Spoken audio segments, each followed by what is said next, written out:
मायावती के फैसले से बदला गोंडा लोकसभा सीट का सियासी समीकरण। सपा भाजपा की लड़ाई में बसपा की एंट्री से चढ़ा सियासी तापमान। बसपा प्रत्याशी के पिता ने भाजपा प्रत्याशी राजा भैया के खिलाफ खोला मोर्चा। राजा भैया के स्कूल का प्रिंसिपल कैसे बना उनका सियासी दुश्मन। मेट्रो एलमीरा, जो बेस्ट क्वालिटी के साथ बेस्ट प्राइस में मेट्रो एलमीरा प्रोवाइड करते हैं। ये metro office self contact today. Uttar Pradesh की गोंडा लोकसभा सीट पर लगातार 2 बार कमल खिल चुका है। जनता ने राजघराने से ताल्लुक रखने वाले सिटिंग सांसद कीर्तिवर्धन सिंह उर्फ राजा भैया को 2014 और 2019 में चुनकर संसद भेजा। 2024 में भी भाजपा ने राजा भैया पर तीसरी बार कमल खिलाने की जिम्मेदारी सौंपी।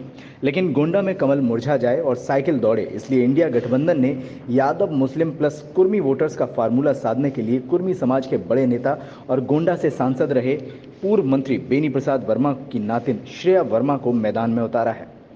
भाजपा सपा के बीच कांटे की टक्कर चल रही थी। इसी बीच मायावती ने ऐसा दांव खेला कि गोंडा का सियासी तापमान बढ़ गया।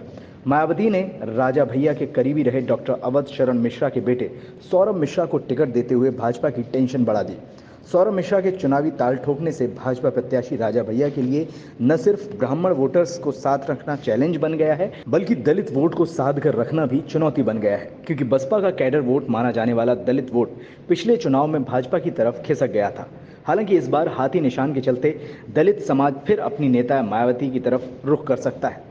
फिलहाल बसपा प्रत्याशी के पिता डॉक्टर अवध शरण मिश्रा भाजपा प्रत्याशी राजा भैया पर फायर हैं और राजा भैया पर ऐसे इल्जाम लगा रहे हैं जिन्हें सुन कोई भी हैरान हो सकता है, क्योंकि राजा भैया की छवि क्षेत्र में बड़ी साफ सुथरी मानी जाती है। आपको बता दें कि राजा भैया एपी इंटर कॉलेज नाम के जिस एडेड स्कूल के प्रबंधक हैं, डॉक्टर अवध शरण मिश्रा उसी स्कूल के प्रिंसिपल रहे हैं। ऐसे में कॉलेज से जुड़ी वाद विवाद की कहानी अब सियासत में गूंज रही है। ये चुनाव लड़ना तो बेटे की इच्छा थी कि हमें चुनाव लड़ना है, और वो इससे पहले भी कार्य कर चुके हैं। दिल्ली में रहे हैं तो थोड़ा बहुत काम नेतागिरी का कर चुके थे, और मेरे इंटरेस्ट लेने के पीछे तो एक क्रूरता भरे और आतताई प्रताड़ित करने वाला जो हमारे साथ कार्य किया है सांसद माननीय कीर्तिवर्धन सिंह जी ने, उसके कारण मुझे भी इनका साथ देना पड़ा और मैं मैदान में आया। पहले से ये प्लान बन रहा था कि हमें चुनाव लड़ना है, ऐसा कुछ नहीं है। उनको हराने के लिए और उनका टिकट का वोट काटने के लिए मैंने चुनाव नहीं लड़ा है। नहीं, हम चुनाव जीतने के लिए लड़ रहे हैं। हमारे पास 20% मतदाताओं का 20% ब्राह्मण हैं, 20% एससी कैटेगरी सर्व समाज के लोग हैं। जहाँ भी मैं जाता हूँ वहाँ उनसे इतना परेशान लोग हैं कि वो हमें देखते ही ये कहते हैं चलिए कोई ऐसा आदमी आया जो खड़ा हुआ उनके सामने। बाहरी और नहीं, लोकल हैं हम, और लोकल होने का फायदा हमको मिल रहा है। हमें सारे लोग समर्थन दे रहे हैं, जनता हमारा चुनाव लड़ रही है। देखिए, भारतीय जनता पार्टी को नुकसान हम नहीं कर रहे हैं, उनके सांसद जी खुद कर रहे हैं। जो उन्होंने पिछले सालों में क्रूरता और थर्ड डिग्री का इस्तेमाल उन्होंने अपने कर्मचारियों के ऊपर किया है, लोगों के साथ किया है, उनके ऊपर इसी संबंध में एक एफआईआर भी डकैती का जो है दर्ज हो चुका है। वो जो कार्य कर रहे हैं, मनकापुर के लोग तो इतने डरे हुए हैं, वो तो कहते हैं कि सर जाइए, हम वोट तो आपको देंगे, क्योंकि आपके साथ क्या उन्होंने किया मैं जानता हूं। जो चीज लोग समझ रहे हैं वही चीज हम भी समझ करके 5 जगह मेरा 5 मंडल में सिलेक्शन था, तब मैंने यहाँ ज्वाइन किया था कि ये अच्छे हैं, सब कुछ है। लेकिन जब मैं इनके साथ आया काम करने के लिए तो मैंने ये देखा कि इनके यहाँ काम करने का मतलब है गवर्नमेंट के रूल रेगुलेशंस या कुछ नहीं है। इनके अपने बताई हुई नीतियों पर जो नहीं चलेगा वो नहीं चलेगा, चल पाएगा। और हमने बहुत प्रयास किया कि मैं जो भारत सरकार की, उत्तर प्रदेश सरकार की शिक्षा अधिनियम में जो नियम कानून है उसके अनुसार कार्य करूं, लेकिन ऐसा इन्होंने होने नहीं दिया है। छोटी छोटी चीज़ों को खुद से करने लगे, जो एक प्रिंसिपल का अधिकार होता है उसको नहीं चलने दिया। मैं एपी इंटर कॉलेज मनकापुर में प्रिंसिपल हूँ, आज की डेट में मैं ही हूँ। इन्होंने मुझे निलंबित कर दिया, तमाम सारे ऐसे आरोप लगा दिए जिन आरोपों का कोई बेस नहीं हुआ था। इन्होंने मेरे ऊपर आरोप लगा दिया बिल्डिंग बनाने का, वो काम कमेटी ऑफ मैनेजमेंट का होता है, प्रिंसिपल का काम नहीं है।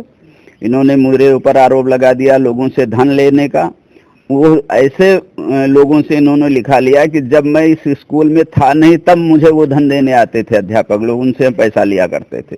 ये मेरे पास प्रूफ है, उनकी जांच में खुद उन्होंने लिखा है कि 2002 में जो है टीचर से लिखा है कि 2002 में हम प्रिंसिपल को 3000 रुपया महीना देते थे, जबकि उस टीचर को खुद 3000 नहीं मिलता था उस समय। और तब मैं नवोदय विद्यालय फैजाबाद में कार्यरत था, तब क्या मेरे पास वहाँ देने जाते थे ये टीचर?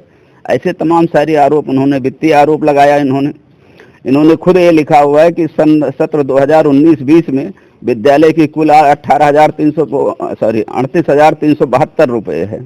शासन को इन्होंने पत्र लिखा, मेरे ऊपर इल्जाम लगाया कि मैंने 4,44,070 रुपया इनका गमन कर लिया है। ये कैसे संभव है, आप ही जानिए।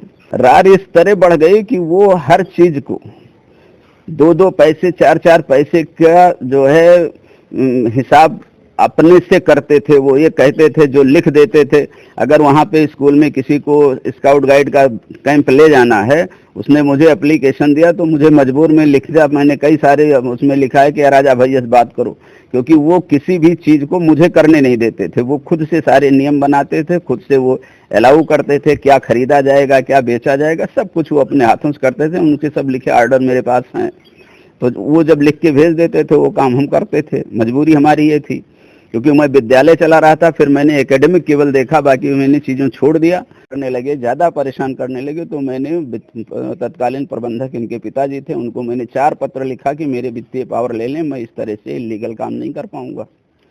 ये मिड डे मील में इंटरफेयर करने लगे इनके लोग, मिड डे मील के गेहूँ चावल बेचने की बात करने लगे। सो हमने किया नहीं, हमारी उनकी रार इसी में बढ़ गई। बात नहीं, लड़ क्यों नहीं पाएंगे, हम लड़ रहे हैं। शिक्षक तो एक चाणक्य भी था, जिसने, आप जानते हैं कि उसने क्या किया हुआ है। हम भी उसी तरह के शिक्षक हैं, हम भी निकल रहे हैं। वो हमको बहुत हल्के में ले रहे हैं कि प्रिंसिपल का कोई मतलब नहीं है, लेकिन वहाँ की जनता, जो जहाँ पे इनके स्कूल में मैं जब आया था तो 900 लड़कों की स्ट्रेंथ थी, वहाँ 2700 लड़कों की स्ट्रेंथ हुई जब इन्होंने मुझे निलंबित किया है। इन्होंने निलंबित मुझे 3/7/2020 को किया। शासन को इन्होंने 15/3/2020 को ही लिख दिया कि प्रधानाचार्य निलंबित है। ये सारे पेपर्स देखा लोगों ने, हमने एक बम्पलेट भी छपवा के दिया। जनता ने पढ़ाने के बाद वो जान गई कि इन्होंने प्रिंसिपल के साथ कितना अन्याय किया हुआ। वो वोट जो अन्याय इन्होंने किया, अपमान का बदला नहीं लेना है।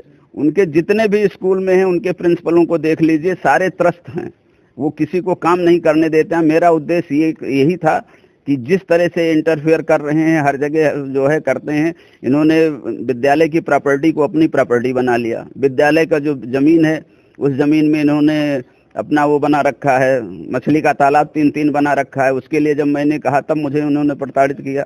विद्यालय की जमीन में सब्जी मंडी खुलवाए हुए हैं, उससे अर्निंग ले रहे हैं। विद्यालय को एक पैसा दे नहीं बल्कि विद्यालय से पैसा लेने का प्रयास करते हैं। वो मैंने किया नहीं कभी, इसलिए हमारी उनकी रार बढ़ गई। और रार बढ़ने के बाद में हम उनको डैमेज नहीं कर। जनता से मेरी अपील इतनी है कि एक ईमानदार, कर्मठ और जो आपको प्रताड़ित ना करे, आपसे दोहन आपका ना करे, ऐसे प्रत्याशी सौरभ को जिताएं। और उसके जीतने के बाद जब मैं आऊँगा क्षेत्र में, तो जितनी ईमानदारी से मैंने विद्यालय चलाया, उसी ईमानदारी के साथ सौरभ जो है वो आप लोगों की सेवा जनता की करेगा। इसलिए जनता उनको विजयी बनाए। तो सुना आपने बसपा प्रत्याशी के पिता राजा भैया से किस कदर खफा है, और यही कारण है कि उन्होंने राजा भैया की कुर्सी हिलाने के लिए अपने बेटे को चुनावी मैदान में उतारा है। फिलहाल जनता क्या फैसला लेगी, इसे नतीजे बताएंगे। Bureau report, NDTV Bharat.